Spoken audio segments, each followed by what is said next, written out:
avec. Yes. C'est notre moment. Dites oui aux actualités dans votre journal TV. Feti-pirenena malagasy miaraka amin'ny Batimax. Ny 12 hatramin'ny 13 jiona dia nabidy goavana hatramin'ny 10 isanjato. Batimax, ny kalitao amin'ny vidiny mirary. Manolotra anao ny vaovao. Poisson vaovao mampatanjaka. Broxa ihany. Manolotra anao ny vaovao.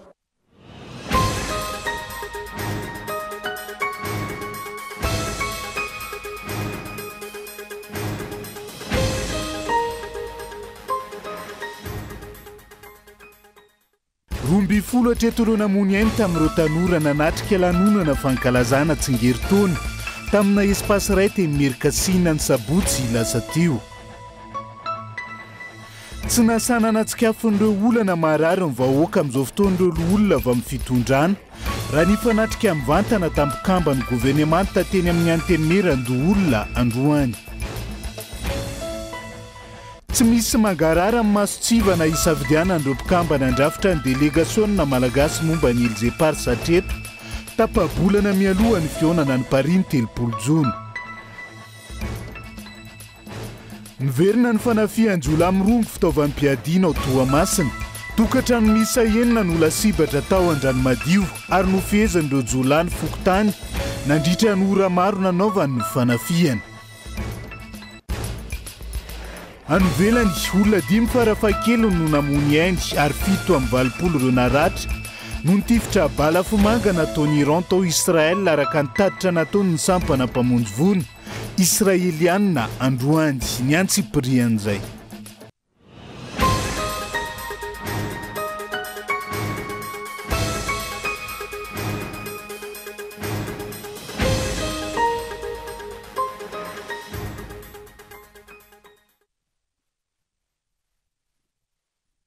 Eto amin'ny fitalavitra kolo atina ny araba tombokilasy tombovavy manasa no ihany koa anaraka ny antsipirian'izay hoe tsika manokatra ny fiarahana amin'ity alay ity. Miisa 12 hatreto ireo olona namony ainy tamin'ireo tanora nanatrika lanonana fankalazana tsingeritaona tamina espace ray teny Merkasina ny sabotsy lasa teo raha ny tatitra ofisialy teo anivony CHUGRA. Miisa 7 amin'ny 30 ireo mbola raisina tanana eny an-toerana. Tsy voafaritra mazava ihany koa ny isan'ireo nanantona toera-pitsaboana hafa ina ho fanapozinana inina natao ity nahazo ireo tanora ity ho ny fianakavian'ireo niarambona tamin'ity andro an'ity tsara soarvelo. Miisa 12 hatreto ireo namony ainy tonga nanantona teny amin'ny CHUGRA vokatry ny fahapozinana ara-tsakafo na intoxication alimentaire nitranga nandritra ny lanonana fankalazana tsingeritaona nahaterahana teny Merkasina ny sabotsy lasa teo raha ny antotany savojomaika voaray avy amin'ny tompon'andraikitra teo anivon'ny CHUGRA hatramin'ny 7 ariva teo. Miisa 30 ireo tratry nyity fanapozinana ara-tsakafo ity izay raisina an-tanana tsaboana ho antoerana raha nitatitra hatrany atanora avokoa ny ankamaroan'ireo namony ainy ireo izay mandidina ny 20 hatramin'ny 30 taona raha ny fanadihadiana olona iray no narary rehefa avy nisakafo tamin'izany ka nentina tany amin'ny hopitaly teny an-dalana ihany nefa dia tsy tanany an'ity farany. Ireo ambiny kosa taorian'izay nanomboka natsapa narary mitovitovy avokoa ny trangana azy ireo olona rehetra ireo ny mpitsabo. Tokony teo an-tamoroa teo zany nanomboka tonga tsy kelikely izy ireo azo lazaina fa mitovitovy daholo le soritsaretina izay isy olon'ilay fambara zany ao anatin'ny tena hoe fikarakarana isika ary mbola ao anatin'ny fitsaboana maro moa mbola hoe tavela amin'ny hopitaly ty moa zany tsy hoe ny hopitaly Ravoahangy ihany mety nandray sy nandehanan'izy ireo ty tao aminay zany nanomboka tamin'ny roa teo nanomboka nandray hatramin'ny maraina andreny ary amin'izao mbola tsy fantatra hoe mety mbola misy ho avokoa ve amin'ny karazana hoe toxi infection alimentaire ohatr'izao zany dia possible daholo le izy fa araka ny teneninantsika teo dia ao anatin'ny fanadihadiana mety avy amin'ny zavatra sotroina mety avy amin'ny fetikanina. Olona 3 kosa ankilany izay nanatrika ity lanonana ity no tsy tratry ity fanapozinana ara-tsakafo ity rehefa tsy nihinana ireo sakafo raha ny fanazavana. Nisy tamin'ireo niarambona no namoy zanaka 4 indray miaraka raha ny fanohikevitra ity havana akaiky azy ireo ity. Anakefatra zany nenay maty dia le anankiroa zany zanaky ny kozinako prahavavy ray tapo dia le raivavy zany vao tonga kelikely taty amin'ny hôpitaly dia maty. Dia le raivavy zandriny a tamin'ny maraina tamin'ny telo latsaka no maty. Raha le anay le voalohany zany a rehefa nanontaniany dokotera tato zany hoe inona no hoaninao satria zany a raha le fety zany a tamin'ny 9 alina vao nanomboka le anniversaire dia le anay nefa tamin'ny 4 dia efa voa. Dia le tamin'ny 4 zareo zany tonga lotany dia rehefa le mbola nona moa zany dia mahakizy an'ilay ankizy satria le ray 4 taona ny ray 9 taona dia le mihinana tsingitsingina sakafo zany izy a dia ohatrany hoe brochette zany no tena nohaniny aloha ny anay a brochette no tena nohaniny. Dia le ray le nihinana brochette iny zany nefa le tonga voaloha taty dia le maty voalohany. Dia le ray faharoa zao iny tsy fantatra ny hoe inona daholo no nohaniny. Fa le maty eo zany a samy manana filazany. Misy ny sasany hoe donaty no nohaniny, misy dia tsy fantatra tsony le izy fa sakafo fotsiny le izy. Dia le izy zany a tao anatin'izay koa nefa nisy nitondra sakafo nody dia nody tany an-trano dia le nentina tany an-trano koa zany teradoza tany amin'le trano. Dia raha ho an'le tonga teo zao nisy rangahy zay mbola ao amin'ny urgence zao izy a ao amin'ny réanimation fa tsy fantatra hoe manahoana le rangahy fa izy a mbola aty vadiny any amin'ny hôpitaly Mpitsabo ny Kambana efa maty koa le vadiny. Nisy olona zao hoe tsy le ohatran'le lehilahy natao interview teo zay zao a lasa izy fa hoe izy no misotro toaka. Dia mamy izy dia tsy dia nihinana sakafo loatra dia milaza izy fa tsy naninona aloha izy zao. Dia hatramin'le zanak'le tompon'le hôtely le nandray an'le anniversaire akorany ao anatin'le maty koa. Mitovitovy avokoa ny tranga nahazo ireo olona rehetra ireo ny mpitsabo sy ireo fianakaviany ny arabony. Raha ny mahazo ireo mbola marary hatramin'izao ahina tsy ho intoxication alimentaire tsotra no nahazo ireto farany hoy ireo fianakaviany fa fanapoizinana ny ninana tao. Nanomboka nalemilemy le vady manko le izy zandrinay sy mivadiny niaraka invité tany dia nalemilemy izy alohany nanomboka fanina izay ny tomboan'le izy fanina izy dia avy eo nandoha dia no nasiana fanafody zareo dia stable aloha le kibo tsy narary ny kibony fa le ohatrany hoe arakaraka ny diran'ny fanafody vao misy zareo nandoha foana dia nanomboka miraikitra amin'izay ny lelany. Dia ny zavatra tena hitarainany marary ao amin'ny tratrany fa tsy ao amin'ny kibony ka tsy fantatray hoe raha tena intoxication alimentaire marina ve izay aloha tsy fantatray tsy mbola vao marina izy hatreto dia tsy tokony hoe 3 heures après nanana sakafo dia misy réaction na mivalana na mandoso ohatran'izany fa mbola tsy fantatra manko izany le izy fa mbola manao analyse ireo any amin'le sakafo fa ny hita aloha izany hatreto dia mbola tsy mahatsiaro tena aloha zareo ao. Sepotra be zareo any tena hitaraina marary ny tratrany zareo mandoha foana tamin'ny maly aloha izy nandoha foana fa zao izy efa misy sérum dia tsy mandoha tsony fa ny tratrany dia sepotra foana aloha izy dia maso ny manjavona izay ny tena hitaraina ny zareo marary ao amin'izao dia maina be ny tendany izay izy aloha kao mitovy daholo aloha ny akamaroany zareo tsy avy miaina mihitsy zareo dia sepotra dia rehefa avy eo amin'izay rehefa sepotra elaela dia tonga dia tsy mahatsiaro tena. Dia izay aloha ny ka misy aminay izay aloha izao ny mahazo ny havanay ao ny anankiray tsy mahatsiaro tena le lehilahy fa le vehivavy sepotra. Dia izay zany tsy voamarina tsara aloha izany mbola hatreto moa izany mbola tsisy valiteny mazava tsara hoe tena izay tokoa ve mahazo an'zareo sa empoisonnement tokoa ve mahazo an'zareo satria raha ny fitantaran'le ankizy le tsy narary le anankitelo le milaza fa tsy naninona nisy sakafo tamin'le sakafo tany tsy nohaniny zareo ohatrany hoe ny sakafo sucré ony tsy nohaniny satria zareo nisotro toaka be dia sakafo salé foana nohaniny dia izay nahatonga ny zareo tsy naninona fa zay presque ninana an'ilay sucré aloha hatreto dia marary daholo izay aloha izao ny zavatra tantaraindry zareo ao. Mandina ny 500 eo ireo olona nanatrika ity lanonana ity izay vorona mpianatra avy amin'ny sekoly ambony iray ny Angombavao hatrany. Isa maromaro no heno avy amin'ny fianakaviana mahakasika ny isan'ireo marary sy maty izay miparitaka amina toeram-pitsaboana samihafa. Namony enina nandritra io ihany koa moa ilay pety sy ilainy karakara ny sakafo ary Kaela Rasoanevo fantatra amin'ny hoe DJ Keka Sushi ekipa ny Club Veps ao amin'ny Cool FM raha ny fantatra. Isan'ireo namony eny tamin'izany ihany koa ny ramatotompon'ny ilay espace nanaovana ny lanonana rehefa nanandrana ireo sakafo raha ny fanazavan'ny vadiny. Mbola ao anatin'ny fanaraha-maso ireo atsaboana kosa ny mpitsabo amin'izao fotoana. Tsy mbola fantatra hatreto ny tena nahatonga ity fanapozinana ara-tsakafo ity saingy efa mandeha ny fanadihadiana ka isan'ireo natao famitorana ireo olona telo ity fanapoizinana ara-tsakafo ity. Maro ny ayay amin'izao toe-java-misy izao ireo fianakaviana andrasana araka izany ny fanadihadiana ataon'ireo manam-pahefana isa tokony. Mirary fiononana feno ho an'ny fianakaviana namony eva niavany ary mirary fahasalamana ho an'izay manaraka fitsaboana eo anatrehan'izay fa lafim-baovao hafa fa tsy nisy sanana tsikafin''ireo olana marary ny vahoaka amin'izao fotoana izao. Ireo olona avy amin'ny fitondrana raha nifanatrika mivantana tampikamba ny governemanta teny amin'ny antenimera-ndoolona androany.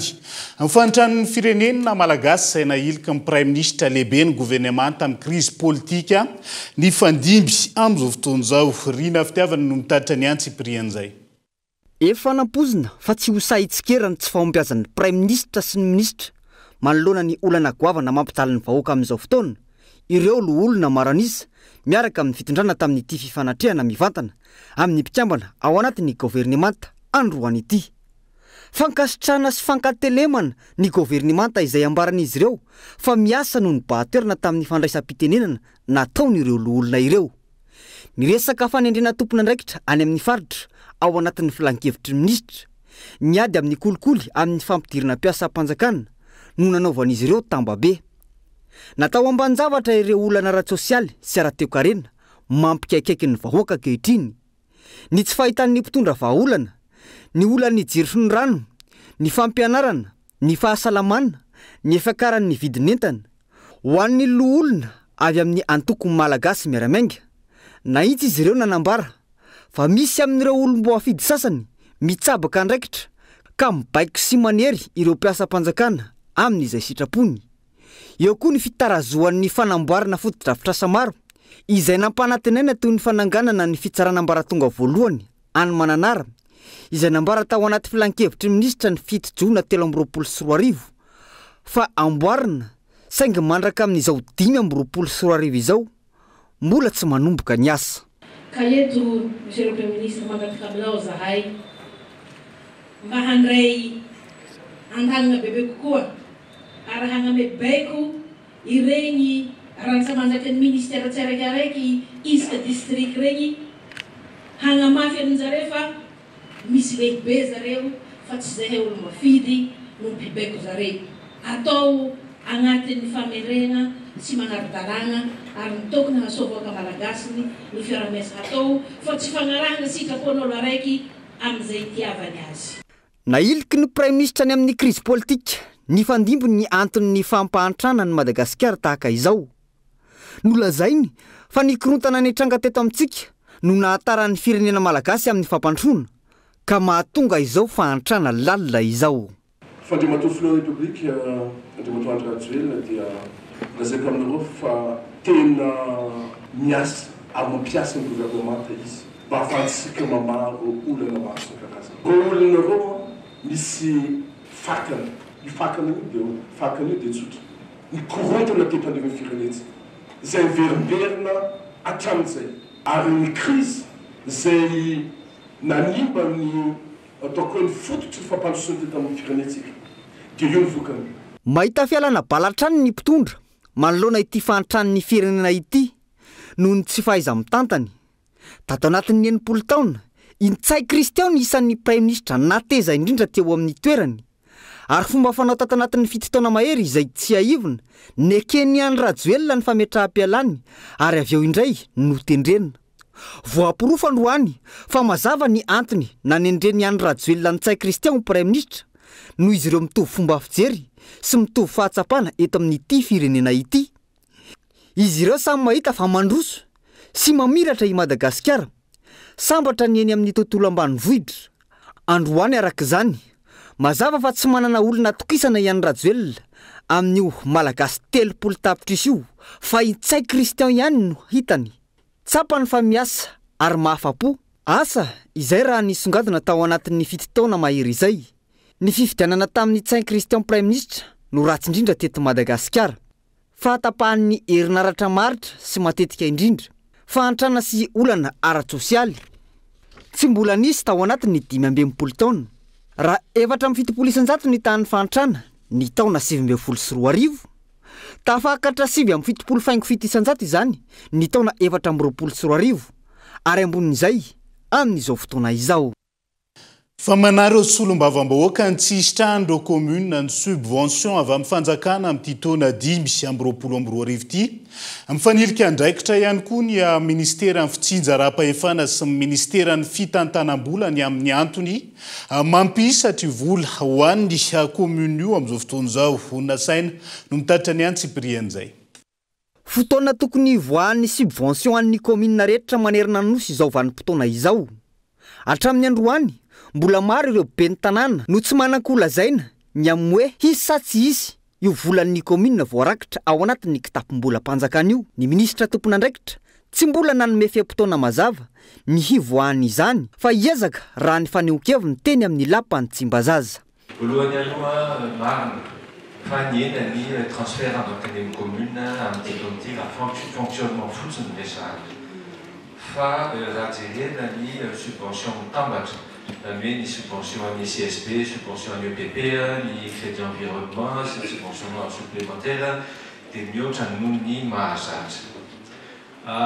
Où est ça ou atao aloha ni repolo ni volana jona ho avy zao ni transfert rehetra araka ny fangatahana ny rehetra. Apahany vitsy amin'ireo commune eto Antananarivo no efa nisitraka raha ny angom-baovao hatrany izay mitetina 30 tapitry sariary fa tsy araka ny voarakitra tao anatin'ny teti-bola-mpanjakana 524 tsy fantatra atretiny hoe raha ivoaka tsikelikely subvention io raha oviana ny commune rehetra manerina nosy no hisitraka izany ny fitaregnan'ny ben'ny tanàna maromaro ao amin'ny district Antala zany mba tokony ahetsika zany subvention fa tena sahirana lanomboky ny tondra zany bereo ben'ny tanàna rehefa sahirana rabola zany ny commune tsarakaraiky agny amin'ny district Antala fa mahino moa zay mahoatra hidina 30 millions d'ariary au lieu que 40 millions d'ariary somary tetra kely zany ny tetra be moa ny maire tsarakaraiky mahino zany mino zay fa tsy hoe tsy mitombona zay vaovao regny zay fa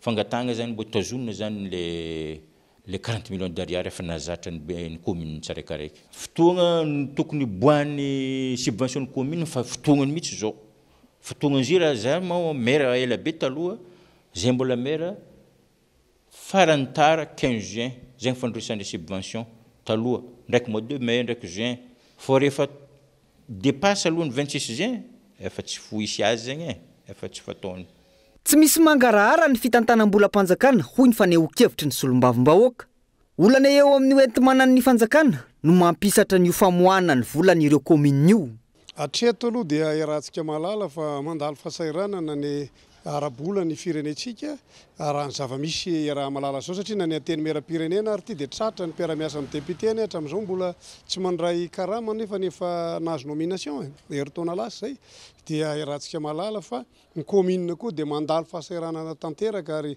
io subvention kely io zany mba eteran'ny commune kanefa hatramin'izao moa dia mbola vola kakafitra ihany zany dia moaly tsy miova mbola tsisy ny subvention ao anatin'izany ihany koa ireo indemnité ny lehibe ny fokotany satria dia efa volana maromaro satria tsisy indray fifidianana fa rehefa misy indray fifidianana dia vetivety kely ny karaman'ny indemnité moa zany fa tamin'ny karama kely fa tsy hoe karama ho an'ny lehibe ny fokotany commune maro no tsy afaka anamarika ny fetim-pirenena toy ny nahazatra azy ireo tsy tonga mialohan'ny fetim-pirenena ny subvention raha ny angom-baovao hatrany ny etra-tany sy ny etra-trano efa lasan'ny sampandraran'ny etra miampy ity subvention tsy tonga ra-potoana sy mbola nahena ity izay maneho fa tsy lahara-pahamehana amin'ny fitondranan-kehitriny ny fitsinjaram-pahefana izay ny koa no entsika misendro vetivety ao anaty doka fohy aza misaraka aminay ary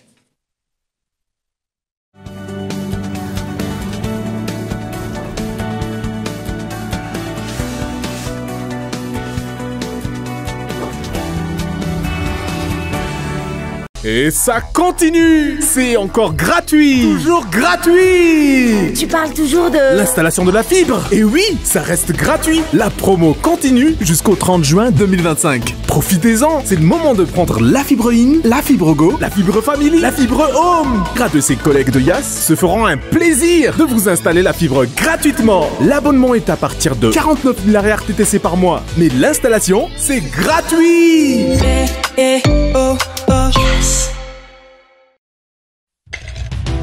Ino malesa ny tagnany lahy ty brox lesy ino brox lesy ino koa malesy zany boisson vaovao mampatanjaka misy energy drink de misy cola mety amindry sady mety amilay ino agnarany mahazonga mahazonga zay mila boisson mahazonga mahazonga zay mila boisson mahazonga mahazonga zay mila boisson mahazonga mahazonga amepanon Broxa yan.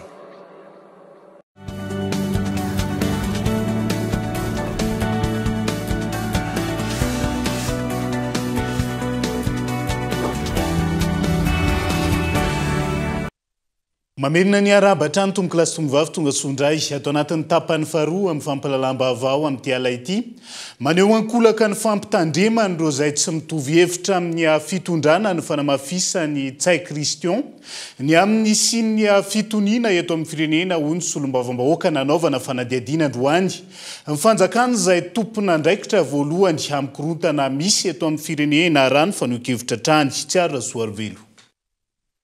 Na be resaka ny mpanara-baovao ilay afatra nambarany Tsay Christian nandritra ny fionana teo amin'ny solombavam-bahoaka sy ny governemanta ny farany herinandro teo ny amin'ny tsy anekena intsony ny fanakorontanana eto amin'ny firenena ary ilaina ny fitoniana raha te hampandroso ny firenena lazava ihany koa ny faneho-kevitry ny solombavam-bahoaka ary Nandriamasinoro manoloana izany nilaza fa ny fanjakana no tompon'antoka voalohany miteraka ny korotana eto amin'ny firenena iza ny te hikorotana iza ny tena te hikorotana eto amin'ity firenena ity iza ny tompona andraikitra ny fikorotanana raha misy fikorotanana eto dia averiko ihany ny fitondram-panjakana ny tompona andraikitra voalohany fikorotanana eto satria zo fototry ny olona ataoko hoe filana fototra mihitsy efa tsy fenontsony eto Antananarivo renivohitra tsika na ny rano tsy misy na ny jiro tsy misy ny sakafo tsy zarizary ny mpianatra betsaka mialan-daharana ny ray aman-dreny zany iza no mitondra an'izany ny firenena tsy mahantra ho azy ny vahoaka tsy sahirana ho azy fa matoa mahantra ny firenena sahirana ny vahoaka tompona andraikitra voalohany an'izany ny mpitondra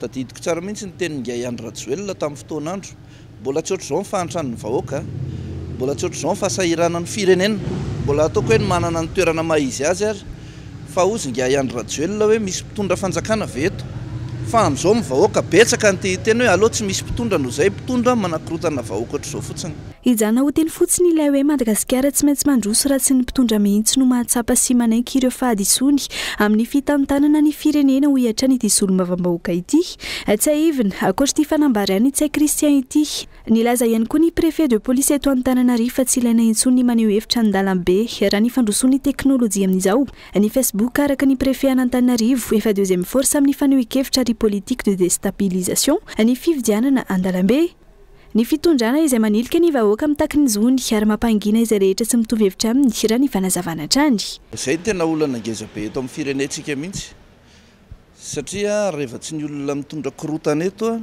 no mahatsapa-tena fa izy no mitondra korotana fa manilika amin'ny hafa dia tsy ahita vahaolana sy fitoniana mihitsy tsika satria tsy sitrapon'ny vahoaka no andeha hirotsaka an-dalambe nga ny vahoaka ny manapaka ny jiro nga ny vahoaka ny tompona andraikitra n'ireny bidon jaune be dia be ireny nga ny vahoaka ny mahatonga an'izao hoe tsy zaka ntsony ny fahefa-mividy izao ny fampanantenana tamin'ny politika am-panjakana farany teo nanaovana ny loi de finance dia mizara anankiroa ny hoe fitsonjovana ny sosialim-bahoaka ary resaka fampitomboana ny fahefa-mividy ny vahoaka malagasy zatra fanohatra amin'izany misy amin'izao ka inona moa ny tsy nohan'ny vahoaka raha mandeha midina an-dalambe izy mitaky ny zo fototra mihitsy dia ny mpitondra indray ve ny mbola hiteny fa mpanakorotana nefa izy ny tompona andraikitra feno amin'izao fahantrany vahoaka izao dia izay ny ataoko hoe tsy mahita vahaolana mihitsy tsika raha tsy ny mpitondra izay mitondra korotana eto mihitsy ny tonga saina hijery izay tena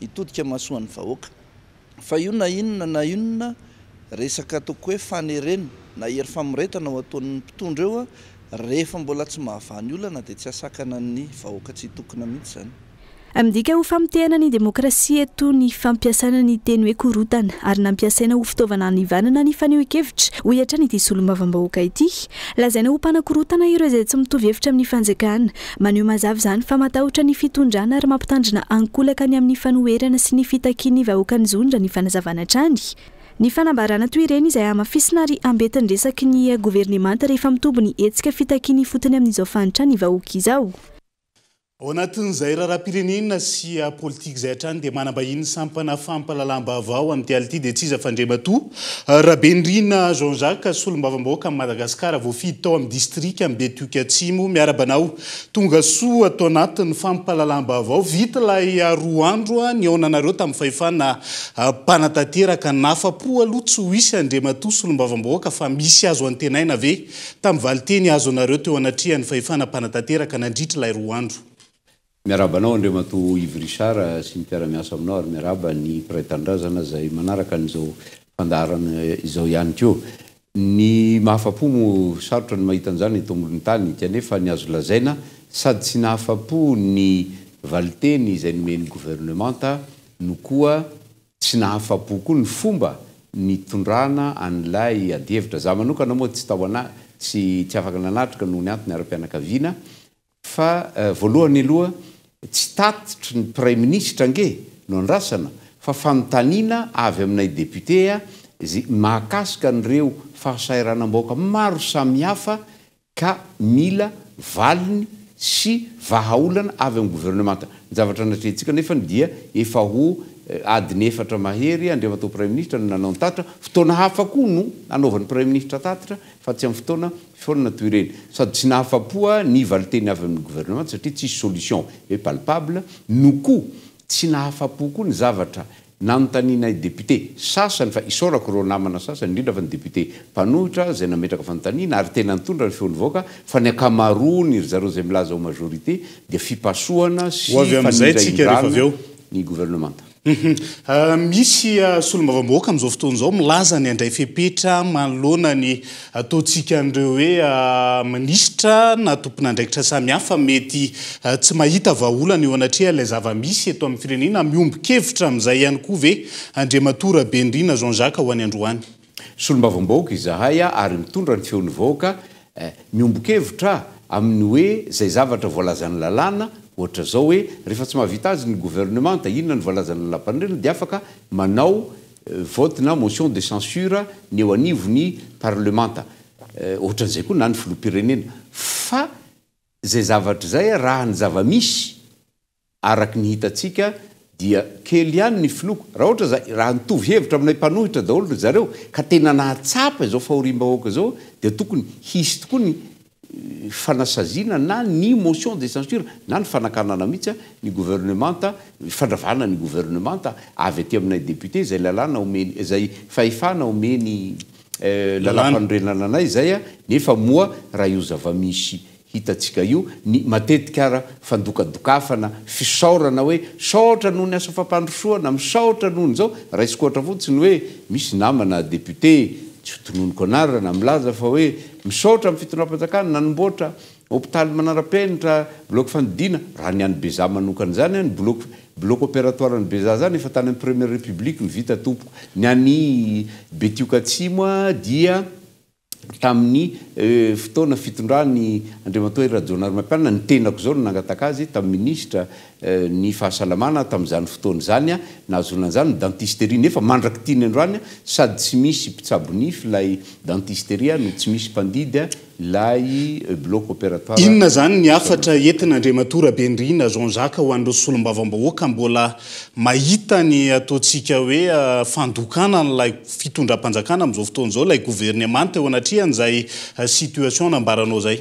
Non, lay reo namana zay milaza azo pomba fitondrana nge dia tsotra ny zavatra manahirana tsy hitondra ny feom-bahoaka sy ny tarainy vahoaka fa hanasoaso ny mpitondra fanjakana dia ny prime ministre indrindra fa ny filoham-pirenena satria mazava ho azy ange Andriamato Yves Richard fa ny akamaroany zao mialatsiny tsy lany izy ireo raha tsy nisy ny fanohanana na ny alabato na ny tsindry zay natao ny fitondram-panjakana na ny filoham-pirenena mihitsy no nanao an'izany ka rehefa tonga amin'ny toerana izy ireo zany dia manasoaso sy manatsara ny filoham-pirenena mbo hoe ao ny sasany hoe miandro hoe mety ho voatendry ministre ao ny sasany mety hoe mbola ho candidat amin'ny deuxième mandat sy ny sisa ka amin'izy ireo zany tsy lay vahoaka zay ny fidy azy no patron no mibaiko ny asany sy ny zavatra ataony fa ireo androka ny afatra zany dia tsotra hoe okisika mba hijoro sy hijoro amin'izay hoe mahasolombavamboaka zay dia tena hoe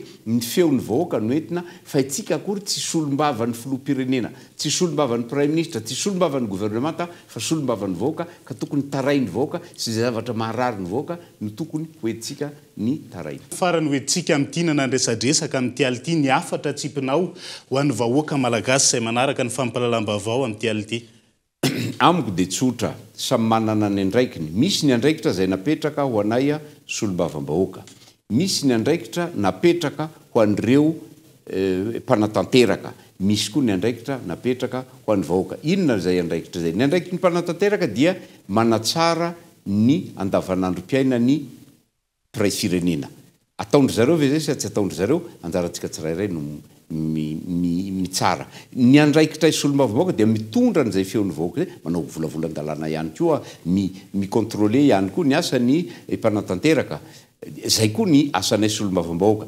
ny andraikitry ny vahoaka kosa no mahatsapa hoe nanatanteraka ve sa tsy nanatanteraka an'ilay fampanantenana zay nataony ireto fahefanam-panatanteraka ireto dia samy mandray an'izay andraikitra zay fa indrindra ho anay solombavambahoaka tokony hatsapa izay fa misy fahefanomeny lalam-panorenana anay ny fandraisana andraikitra mahakasika n'izay hoe rehefa tsy mahavita azy ny mpanatanteraka dia tokony mba hatsapan'izay zay tsy fanoherana akory zany fa fijerena ny tombontsopirenena fa raha ilay zava-misy amin'izao fotoan'izao efa tonga amin'izay stady hoe andraisany solombavambahoaka n'izay fepetra nanany araka ny lalàn'izay ve ny zava-misy amin'izao fotoan'izao raha ny fahitanao azy manokana raha ny hevitro manokana aloha dia efa tonga mihoatra lavitra noho izay ara fa io moa anjarany tsirairay fa indrindra zareo zay milaza azy maronisa satria efa niainany zany tany amin'ny taona 7 sa 9 akory ara sy 2 Andriamatoa Yves Richard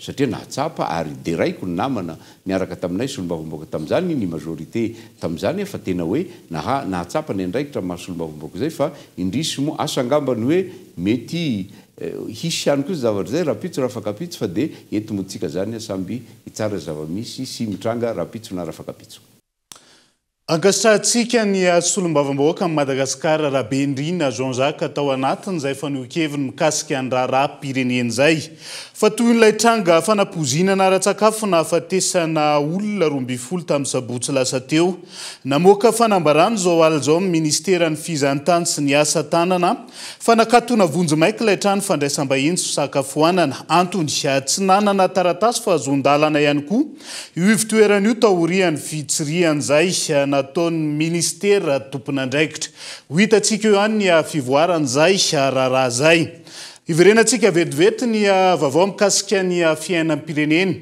manao be marenina manoloan'ireo antso sy fitarainam-bahoaka mpitondra fanjakana amin'izao fotoan'izao hitontolona hialana mijadona sy ny fampanitrana ny vahoaka ho ny teo anivony ny RMDM izay nilaza ny roso tsy ho ela amin'ny rody be ho fanavotam-pirenena ihany koa araka ny fanambaran'izy ireo tamin'ity androan'ity Daniela Minoso tsy vita ny fifampiresana intsony fa mahana olana eto amin'ny firenena ho ny avy eo anivo ny vovonana RMDM na ny rody be ny mpanohitra ho an'ny demokrasia eto Madagasikara. Antony, efa maro izay antso fanairana sy fitarainana natao izay mikasika ireo olana menjady amin'ny firenena saingy tsy niaino fa nanapitsofina hatrany ny mpitondra fanjakana ankehitriny.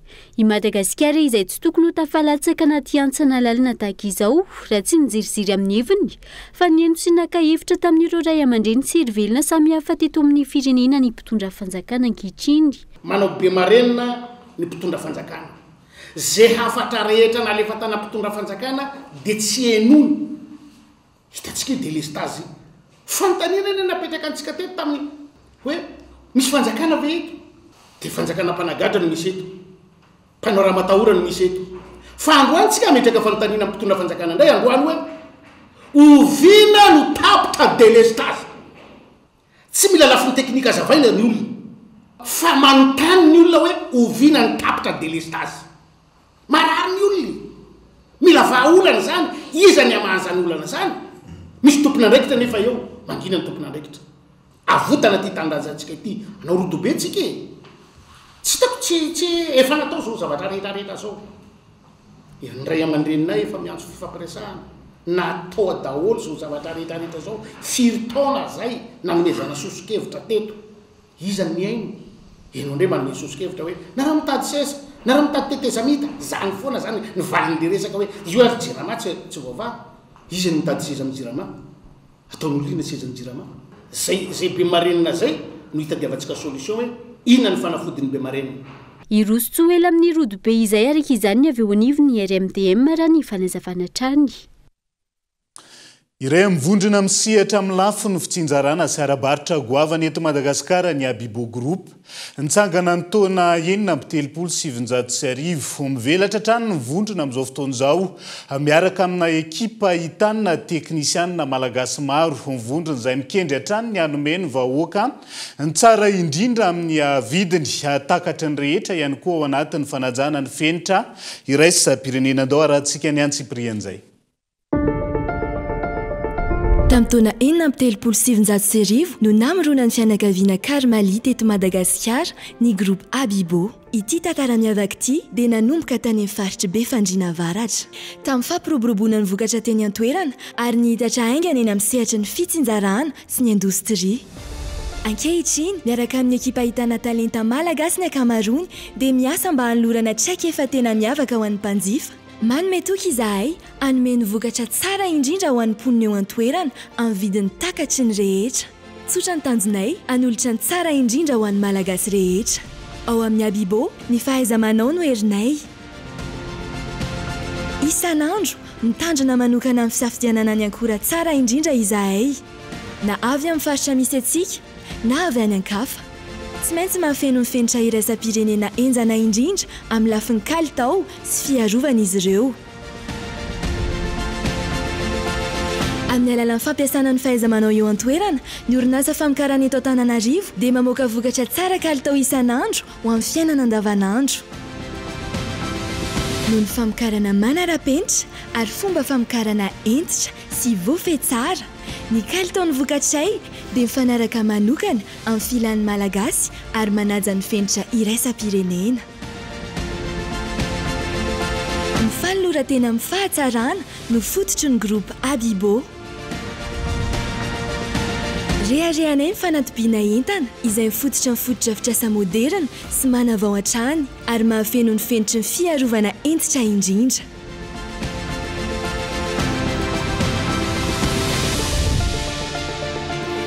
Vondrona Abibo, ny kalitao ny lahara-pahamehanay ary izany dia tsy miatra amin'ny vokatra ihany fa amin'ny servisy fanohanana rehetra.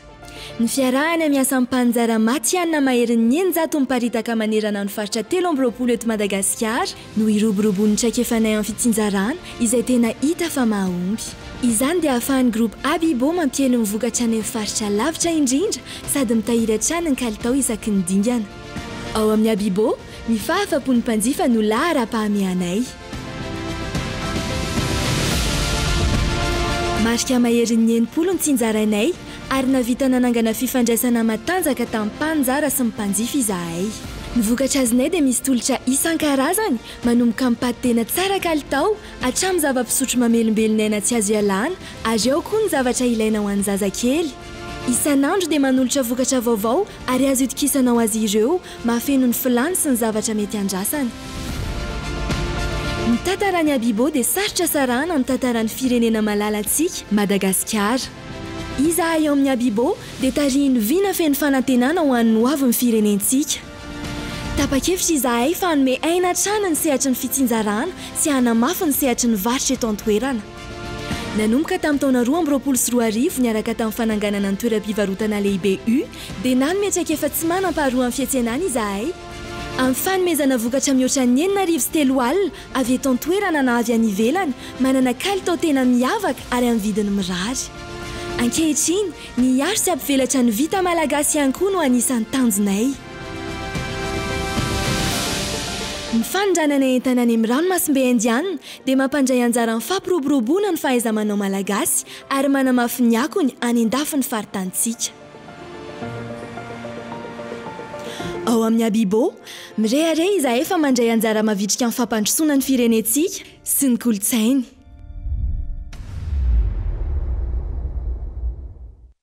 Anoizantsika ny fampalalam-baovao tapabolana mialoha ny fionan'ny Vomera iombonana mikasika ny nosy malagasy izay ho tanterahana ny Paris tsy mangarara amin'ny masotsivana isafidiana ny mpikambana andrafitra ny délégationna malagasy amin'izao fotoan'izao tsy mipetraka mazava ihany koa ny paikady sy ny toerana misy ny diplomasia malagasy.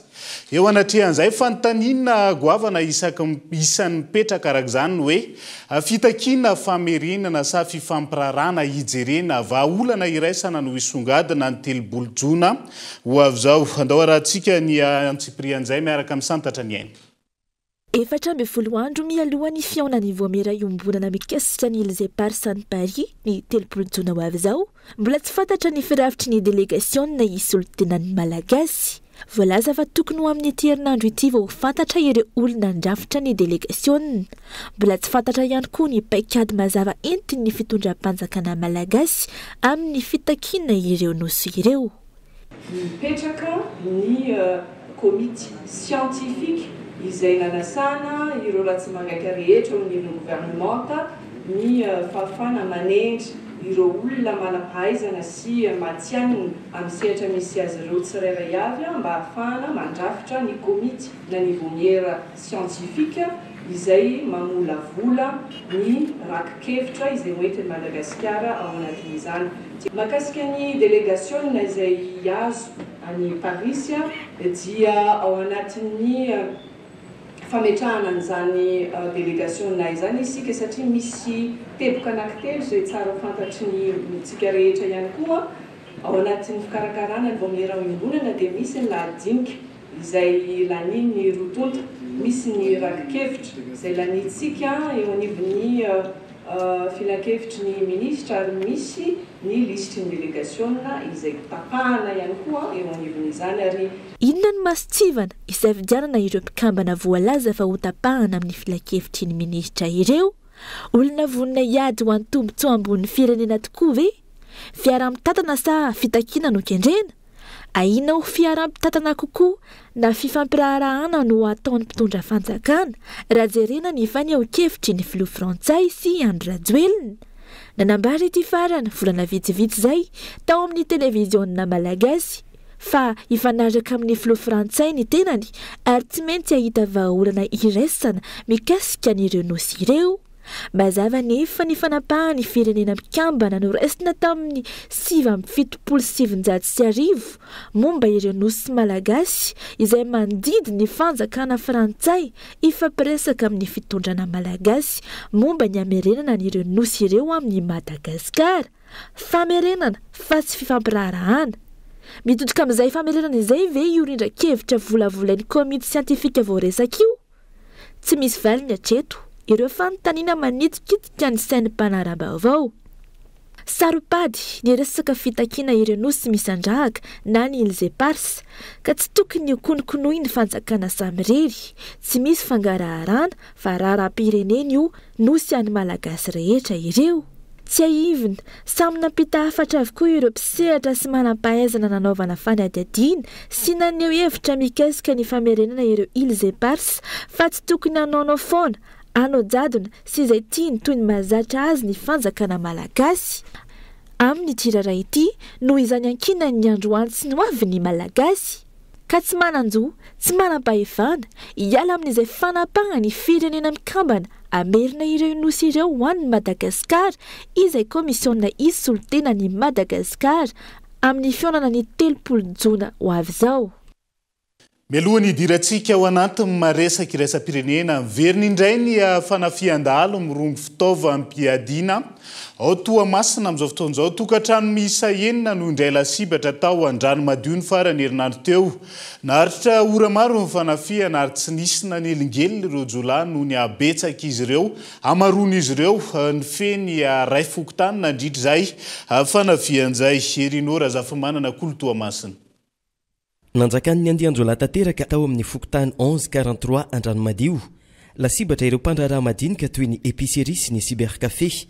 Andian-jatovo vao eritrero ny misarotava no nampiororo ny iray fokotany ary nanara-po nandroba nandritra ny ora maromaro. Nanomboka tamin'ny 12 ora alina ny fanafiana ary tsy ny farana raha tsy tamin'ny 2 ora maraina. Lasa avokoa ny vola tahiry sy ny finday. Mpoanjare barapensy de raha vonsokotra le tragno de nagnontany zare aiza vola de zay oa tsisy vola de niteny le raika hoe maty anao madama fa mitenenany marina anao de nijerevinjare tsara le tareko de raha vohitanjare itareko igny de tsy izy ty ozonjare de ndao tsika bande lasa zare de vola 400 000 francs mahery lasanjare de nisy raika amle olona le nagnano gardien tamin'ny cyber io zany nilefa de igny niponjare basy fa tsy nomby ananjy le basy. Ao anatin'ny segondra vitsy no amakin'ireo andianjatovo ny varavarana tsara hidy. Nisy tamin'ireo tompotrano no nibaboka sy nandohalika avy hatrany raha vantany vao tafiditra tao an-trano ireo olon-dratsy kanefa mbola voadaroka ihany. De miaraka amin'ny akatoko ny lamonjare mangana daholo reto so nandeha raha sady ny vonto izy tsy vadikostra fa le momboka regny ailaila de miaraka amin'ny reto ny vonto aby reto andro alina io. De raha vao nitra moa zare tonga de navolefika nagnaniza nanotambany takeo de niponjare barapin sy metsaka misy takato de miaraka am'le madamako de vao zare vola. Tsy misy varany etsony ny iantsona vonjy fa vao maika matesitra ireo olon-dratsy. Efa rava ihany koa ny andro masom-pokon'olona noho ny amafy ny fanafiana nataon'ireo olon-dratsy. Afaka nanara-potsiny sy mpangelingelina araka izany ireo andianjatovo ireo nanao ny asa ratsiny. Vao marina hoy ny lehibe ny fokotany fa ireo olon-dratsy ireo hatrany no namita ny fanafiana rehetra nanerana ny fokotany. Fa misy trano enina zany no cible tagnatry an'izay zavatra zay sady misy ny naratra, misy very fananana be de zay zany mahatonga ny antsoavo ataonay ka vonjeo zay aty eo agnatry zay zavatra zay fa mila mandry fe izay zany ny tanàny. Ao anatin'ny orory tanteraka ireo mponina any amin'iny faritra Andranomadiho iny hatramin'izao. Tsy mifidina dia ireo trano mafy sy tsara hidy aza dia ray masivalo no anapitsoan'ireo olon-dratsy ny varavarana ary mitondra faisana avy hatrany raha vao miseho be famalina. Dia zay ihany koa no entina manakatona ny fampahalalam-baovao any androany n'aiza misy anao ankasitrany ianao nanaraka ny fampahalalam-baovao hatramin'ny farantsika mandrapitafa ho amin'ny raha-pitsondray ary veloma tompoko.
Brox vous a présenté Ni Vava. Fety pirenena malagasy miaraka amin'ny Batimax. Ny enina amby folo hatramin'ny telopolo jiona fihenam-bidy goavana hatramin'ny 10 isanjato. Batimax, ny kalitao amin'ny vidiny mirary. Vous a présenté Ni Vava. Avec Yes, c'est notre moment. Dites oui aux actualités dans votre journal TV.